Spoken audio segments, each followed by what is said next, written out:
so for the past 5 years, I've been wrestling with this one question.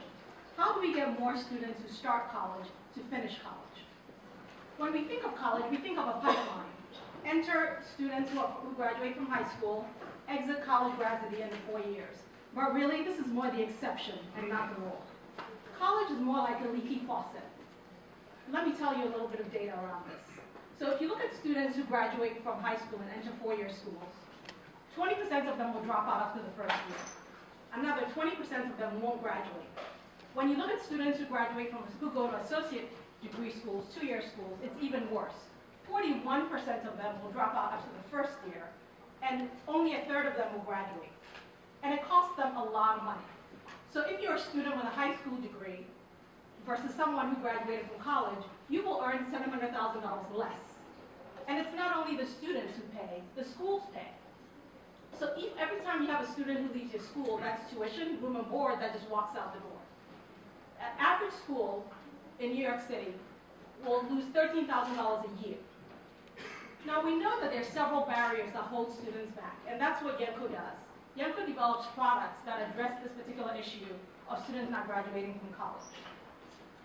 Now, we have developed mobile tools that actually take the process of school and make it much less complicated for students.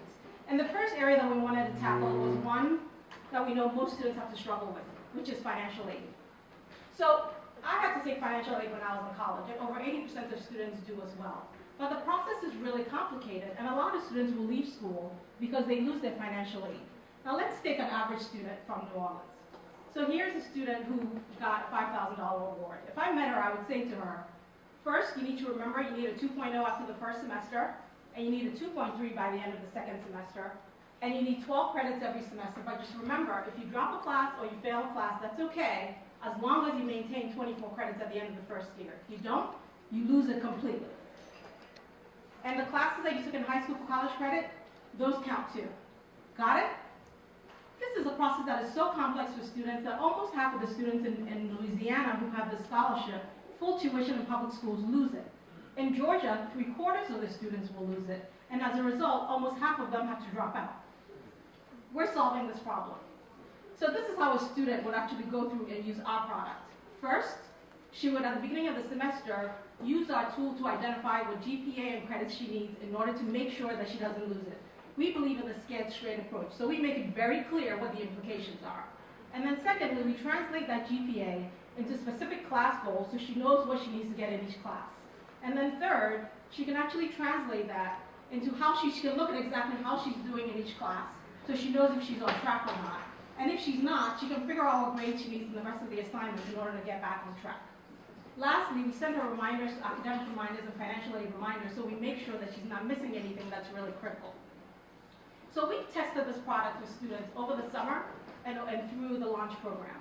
And what we found was that it's very useful to students.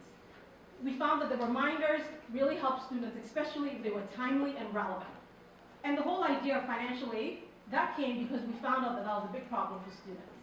In the University of New Orleans, again, we tested with students, and we found that getting them sort of critical information was really important to them.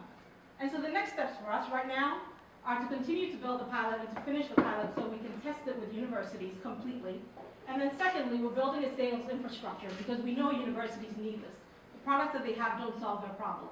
And so that's our goal, to build an infrastructure to sell it. Thank you.